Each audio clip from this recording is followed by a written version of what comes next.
Thank you, Chip. And hello to everybody on the Ecosystem Cloud Summit today. It's a real pleasure to be here with you.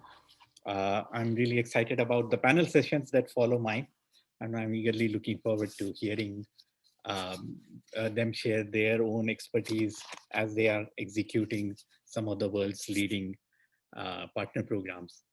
So my job in my session here is to dive a little bit deeper into what's currently happening in the industry today, as in the context of ecosystems.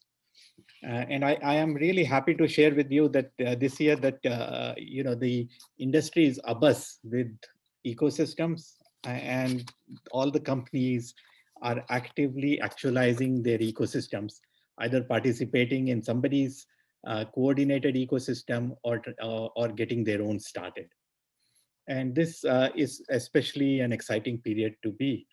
Um, and this has been validated by some of the top industry watchers, some of the top industry leaders, who in the last couple of months since the year started have released some amazing reports on the state of the industry.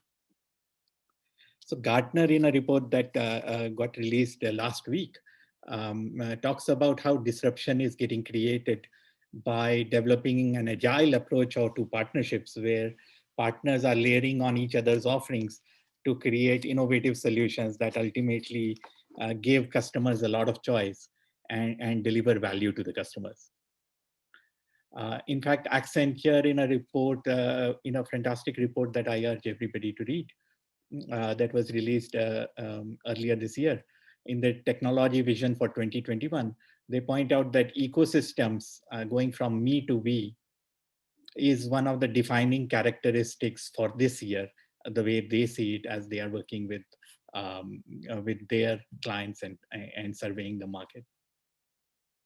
IDC in a seminal work late last year released an amazing report which talks about how ecosystem should be managed and how companies should think about managing their ecosystem, which is slightly different from the way traditionally companies have managed their channel programs, which was focused on the point of transaction, working with resellers and distributors. And here, the IDC analysts, after surveying the market and understanding the new rules of the game, have brought out a work where they talk about the kinds of things that companies have to solve for as they actualize their ecosystems and how to go about doing it. Earlier this year, Forrester also released their roundup for this current year, and they make a special point of mentioning ecosystem management, of how to work with new partner types and partner types that are blurring, as we'll talk about in the VMware session. How to manage not only the transaction partners, but also the influence partners and retention partners that cut across the entire customer buying journey. So we know that a lot of companies, almost every company, has been thinking about ecosystems and how to operationalize them, how to participate in them. And this is a fantastic time for all of us in the industry today. And in fact, if I layer out what is an ecosystem, there was a fantastic study published by Accenture Strategy a couple of years ago that defined an ecosystem in very succinct terms, and it doesn't go into the traditional partner types and partner tiers that we have thought about over the last 20 years. Instead, they define it very simply to be a network of cross-industry players. They could be from your industry, they could be from a different industry, who have to work together to define, build, and execute market-creating solutions that cater to enterprise customers or the final consumer. And when we think about this definition, it gives us permission to imagine capabilities and net new solutions that can be brought to market, which then just become limited by the imagination that we have and the execution that we can bring to bear on it.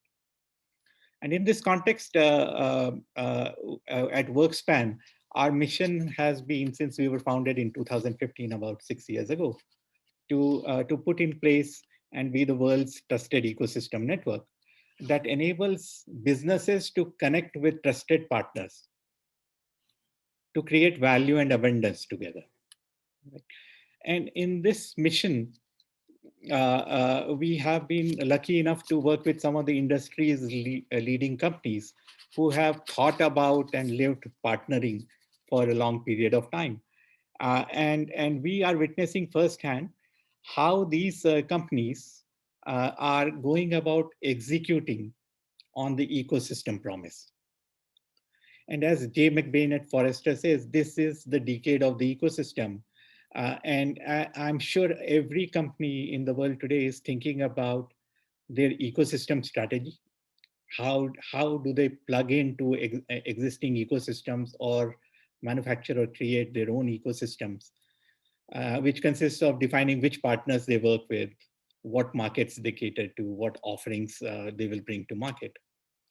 And then they think about actualizing this ecosystem strategy via a business model that makes business sense by defining the right kind of pricing for the packages that they are releasing, the right kind of incentives that incentivize other ecosystem participants to play well with them and reach out to customers and so on.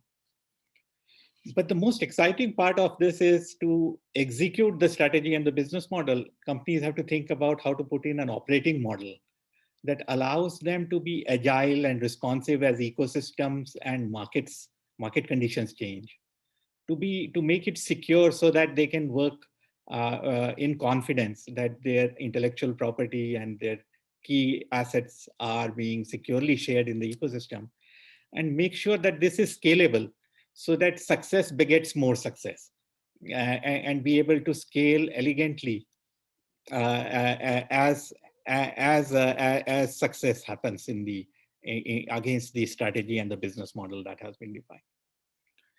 And this third piece is the most interesting piece. In survey after survey and report after report, the analysts and industry watchers are surfacing that industry leaders and executives are thinking a lot about what is the right way to put in the operating model. And in fact, in the same Accenture strategy survey, after surveying 1,000 or so industry executives, Accenture reported that 63% of the executives think that technology is the most important thing to get right to support the operating model that they want to approach the execution with. And of these 63%, sorry, not of the 63%, of the total, 44% are concerned about putting in an operating model and the systems in place such that security and information sharing happens in a trusted, correct manner, so that the companies can protect their assets as they go about collaborating a lot more with a lot of diverse partners to serve in the service of the end customer. So operating model is clearly top of everybody, and is one of the key sessions, is one of the key topics for this Ecosystem Cloud Summit. And if we dig a little bit deeper into what does an ecosystem operating model actually look like, what is it composed of? So almost every company would give you the answer that an operating model consists of an execution framework where certain key business processes have to be executed across company boundaries with partners. And one of the prime ones there is how to get our selling machinery going in a co-sell manner so that a company could be working with its partners to share referrals and receive referrals, and then manage a joint pipeline where together the partners are making consistent progress in developing and closing opportunities so that they can finally serve the customer and realize the benefit of partnering together in the service of the customer.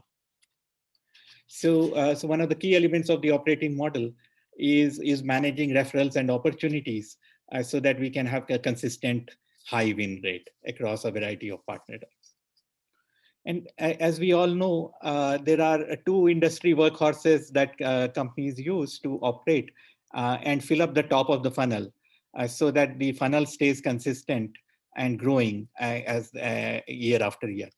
And one of the industry workhorses is do joint account planning with your partners' sales teams across the globe, so that you can identify target accounts that both of you are interested in, and then put together an execution plan to go identify initiatives and serve the customer in the context of those initiatives.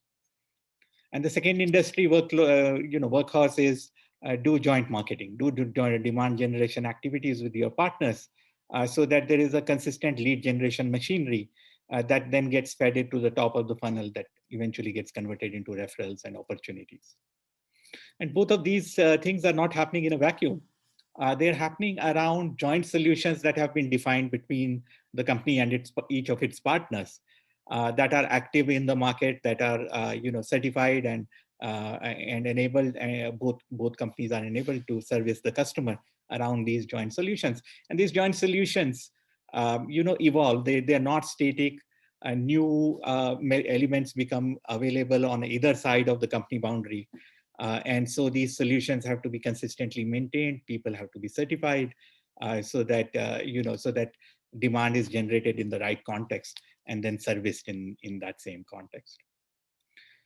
And of course, that requires a process, a machinery, an operating framework of how you work with your partners to put together joint solutions, so that they can be brought to market, that address different segments of the market, that they address different conditions that arise in the market. For example, last year, in the presence of COVID, there was a flurry of innovation in Q1 and Q2 to provide the right kind of solutions for the customers who were suddenly impacted by working from home and having restricted movement across the entire globe's population. So these are some of the processes. There are service processes, of course, that have to be operationalized. And the backbone behind all of these operations is to incentivize partners to choose you versus others in the market. And that incentivizing machinery requires companies who are ecosystem orchestrators to manage funds and incentives that incentivize partners to do the co-sell activities like POCs and demos, and the demand gen co-market activities like webinars, and co-build activities like certifications and new solution creations. And all of this needs to be managed so that the investments are happening in the areas of growth or in areas where we want to have growth, versus against well laid out plans that change rarely. Instead, ecosystem is marked by agile and constant change. New incentives are needed, and they need to be deployed to new partner types in a pretty fast manner. And that requires new incentives across the entire customer lifecycle. There's a component of managing funded heads where you invest so much in a strategic partner that you put a team and fund a team at your partner, and managing their objectives and key results so that they achieve targets that are beneficial not only to the company that employs them, but also to the company that is investing and funding those teams. So all of these processes have to be managed in the ecosystem, and all of these processes taken together is what comprises the operating model that analysts are calling ecosystem business management.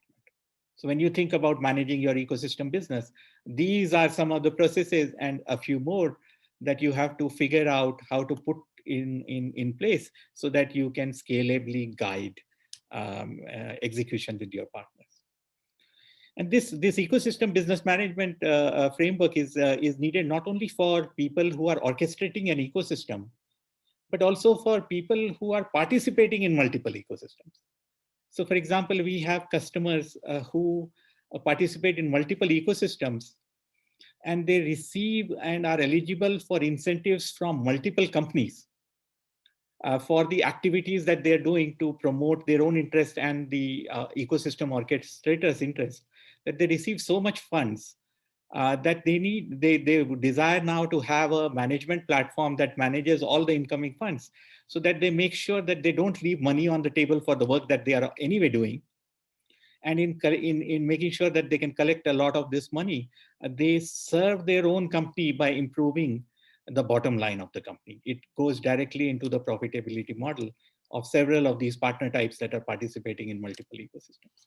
So the recipients also, the participants also need to engage with the ecosystem in an orchestrated manner and manage and be responsible for their own outcomes, even and not just rely on using borrowed tools and borrowed data from other people to shape their outcomes. So this ecosystem business management is nothing but a collection of business processes that are happening between the partners, and the panelists will actually talk about them, of how they think about operating in this framework in the couple of sessions that follow. And I'm really excited to hear about this. SAP and Cognizant have been working together for several years, and this is an evolving and successful partnership, and we'll hear about how they're operationalizing their co-sell in the age of the cloud, as both of them service the customer using the disruptions in the market.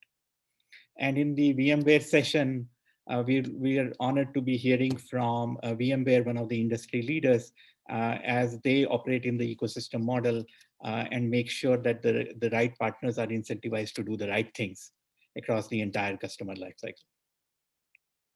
And if we dig a little bit deeper into what these discussions are about, ultimately the operating model for a co-sell is putting a shared business process in place between a company and its partner that helps manage the co-sell process that is happening, that is being executed at scale in the ecosystem. So for each partner in the referrals and opportunity management business process, what you're doing is you're putting a process to have your company be flexible and scalable of working with any partner in the ecosystem out there, where you or they could send a referral to the other company who has a robust mechanism of receiving and accepting or declining the referrals. And once the referrals are accepted, there needs to be a scalable manner of connecting the sales teams with the partner sales teams, either orchestrated via a partner manager or helped via a tool, so that we don't drop balls, and we make these connections happen consistently in a fast manner, in an agile manner.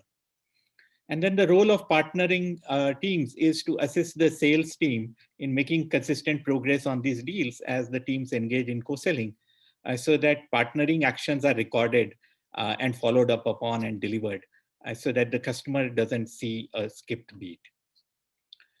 And in this engagement process, the sales is running their own sales process, their internal sales process, and they ultimately close business. And there, the partnering teams, after once the business is closed, the partnering teams have to step in and inform the other partner, which may still not have closed business, which may be delayed by a few weeks or even a few quarters. Or perhaps that deal is actually lost at your partner. So managing all these interactions is where, after sales closes, partnering picks up to make sure that the relationship is smooth, deal after deal, because at the end of the day, for you to succeed in co-sell, thousands of opportunities for each partner have to be managed effectively, and the win ratio of the portfolio has to be managed all the way through. And partnering process has to be recorded so that the right partner can be credited and the right partner can be issued the incentives for working with us in the deal, irrespective of whether they won or they lost. We need to make sure that this pipeline keeps growing, and that's where the partnering process and incentives come into play. And a business process at this granularity can again be laid out in the operating model for the incentives that are exchanged. So your company puts out incentives, incentivizing any partner in the ecosystem to do the right things in the service of your customers and their customers, and you encourage your partners to apply for these incentives. When the partner submits proposals for an activity, there is a sequence of partnering steps that need to happen, where you first review the proposals and then check in with your own field to get an endorsement that these are the kinds of activities that will be useful in that space, in that domain, in that region. And once your field endorses it, because they are themselves going to benefit from it in a co-sell exercise. It's not just a reseller that is doing its own thing. It's a co-sell collaboration that is going on. Then you review the proposal for compliance with your own incentives policy managers, and then approve it for the partner. Now the partner has to accept, knowing that they will comply with your incentive policies, which could be different for different incentives that you provide. And once it's approved, the partner goes out and executes the activity, and you want visibility as the activity is executed. And finally, after the execution, partner files for claims, and the claims have to be reviewed, questions have to be answered, and the payments have to be released with connection to performance. Because in an agile ecosystem, you want to make sure that you are releasing incentives and incentivizing people that yield results. So a monthly or quarterly check on which proposals should be approved faster, where is the need the most, will help you ultimately manage your incentive better, and yield the results that are aligned with the ecosystem strategy and the ecosystem business model that was put into place in the first place. So these are the ways in which the ecosystems operate, and they ultimately boil down to shared business processes between you and a variety of partners in the ecosystem. And in this sense, putting a shared system and with shared data that is shared by you as well as your partner makes these processes very simple to run, and makes management to be amazingly agile, because it's not just your data, your perspective you're looking at, but your partner is sharing their data and their context, and you are collaborating in a joint context. So this kind of a shared framework makes it really easy to operate it, and scale it, and keep investing with success. And in this case, as the scale of partners increase, a lot of automation is desired, so that people are not manually entering the results and the data themselves. Rather it is instrumental to put an end-to-end integration between your internal systems and this shared platform, and encourage the partner to do the same thing, where partners' internal systems can automatically flow securely shared data, the policies they define, so that your relevant information is shared with you, and somebody else's relevant information is shared with them without you knowing. So this kind of an automation then helps in agility and speed, and makes things happen faster, versus relying on fragmented pieces of information. So when people think about what is the technology for operating an ecosystem model, they're thinking about what are these tools that are needed to pull an operating model together that allows you to manage to your strategy and your business model. And ultimately, as all the analysts and industry watchers are revealing, every partnering executive in the industry today is faced with a build versus buy decision. Do I build an ecosystem management toolkit that aligns with the programs and the strategy that the company is executing on? Or do you subscribe to, buy, or license ecosystem business management tools that exist in the market, so that you can operate using those frameworks and applications that just need to be configured for your custom use, versus built from scratch? And this is a very well-known build versus buy argument. Everybody would have to go through this argument. And there are really nice studies from analysts and industry leaders on build versus buy. But I'll just end with the observation that all the four top analysts that we talked about at the start of the session, they have overwhelmingly recommending buy it, don't build it from scratch, because the ecosystem trends are moving so fast, so rapidly, that by the time you build and roll out a new program, the market might have already shifted slightly, which will then result in lots of iterations to get it right as new programs are brought to bear to ride the industry trends. So in conclusion, as I bring this session to an end, um, the key 3 points that I hope to share and set up the context for the rest of the summit is everybody in the audience today and indeed in the industry is thinking about what is the right ecosystem, how to deliver the right ecosystem value back to their company. And ecosystem value can be summarized into a formula, a simplistic formula that is really consists of 3 pillars. What is your ecosystem strategy? What is your monetization and business model to benefit the company as you execute on that strategy? And what is your operating model framework as you execute that strategy?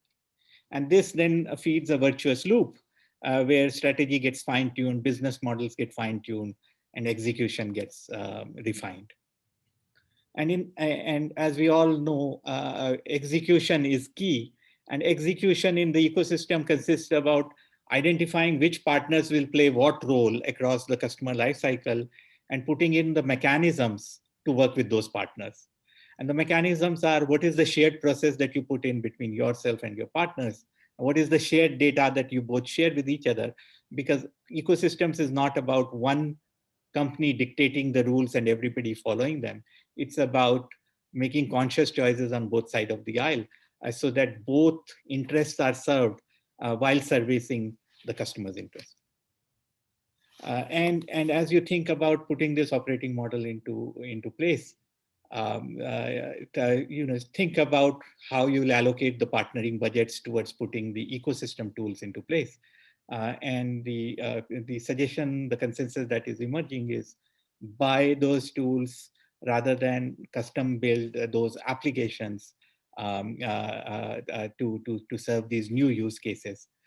And a lot of these tools today give good capabilities to embed inside your partner portal so that your partner portal continues to serve its role, but it extends its roles from beyond just servicing the channel to also servicing ecosystem partners because these because these kind of configured applications can also be embedded in the portal.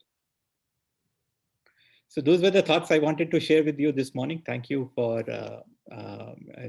giving me the time and the opportunity. And Chip, I would hand it off to you, knowing if you have any questions, I can take them.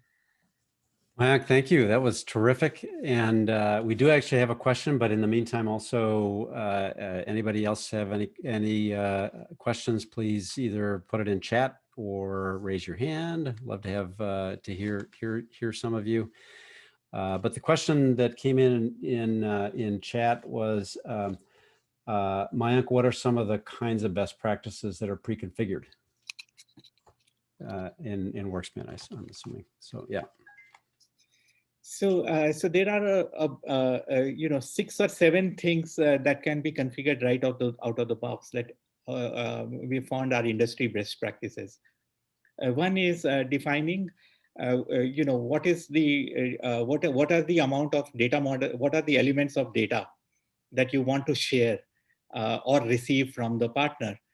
What are the things that you will share in a semi-transparent manner with the right access controls, and what are the elements that you will not share but you want on the tool so that the context of business making, decision making becomes easier. So these security policies come pre-configured and they are very easy to manage so that while you are managing your business, you have access to full information. But when the partner looks at the same, they have access to their information and only bits and pieces of your information that are relevant to them. So security policies come auto-configured. Integration frameworks come auto-configured. So many of the tools have the pre-built integration connectors to a variety of CRMs, marketing automation systems, even finance systems, so that the flow of information back and forth can be embedded not only for you, but provides the same capabilities for the partner who's participating in the framework so that they can put in their connection. So you might be on SAP CRM, they might be on Salesforce, and a third partner might be on Dynamics, and still these configurations will work, bringing the data together out of the box. That's great. These were low-level policies. The high-level policies are what are the business processes of co-selling, right? That's the money. That's the money process, and having a pre-configured best-in-class process that you can then extend to your needs. What is the best-in-class co-solutioning process? These are all pre-configured and relevant to get started. Great, great. Thanks, Mike. We do actually have John Kunkel has raised his hand, and I think your mic should be live, or you can. Hi, Chip. Hi, Hey, John. How are you? Good. Excellent. Thanks. Thanks for the time. Thanks for allowing me to ask the question. Mayank, several of us perhaps on the call are coming out of a summit that we just attended with the Association of Strategic Alliance Professionals, ASAP, which you guys are obviously a sponsor. And we heard from Jay McBain from Forrester this week about how strategic ecosystem management is. We saw the announcement from IBM that they're investing $1 billion. How can we more effectively use WorkSpan and ecosystem management solutions like WorkSpan to seize on this opportunity of taking ecosystems to the next level? There's a lot of an agility needed to embrace this opportunity. How can we do that with WorkSpan, and do you see WorkSpan kind of pivoting to this particular need with some additional functionality or features in the future? John, I appreciate your question. So at WorkSpan, we have made it our mission to connect businesses by giving the ecosystem operating model frameworks out of the box for customers to leverage, so that they can get into the ecosystem management motions, ecosystem execution motions, a lot faster and execute them with agility and scale. So we are purpose built for putting those new ecosystem initiatives into motion, or for managing your participation in the ecosystem programs that companies like IBM or other leading companies that you mentioned provide. So WorkSpan is built, and it's our mission from day one, and has the capabilities to allow you to take your ecosystem operating model, your execution, put it on WorkSpan, and let us operate it using our technology and tools while you manage your execution, because the underlying tools and capabilities are pre-built by WorkSpan, which is constantly innovating in this space and delivering these capabilities out of the box for companies that you are at, and other companies in the industry to execute on their strategy with agility and speed, which cuts down time to market significantly for you.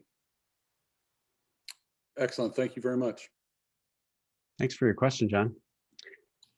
So that's fantastic. Mayank, thank you so much for kicking us off this morning.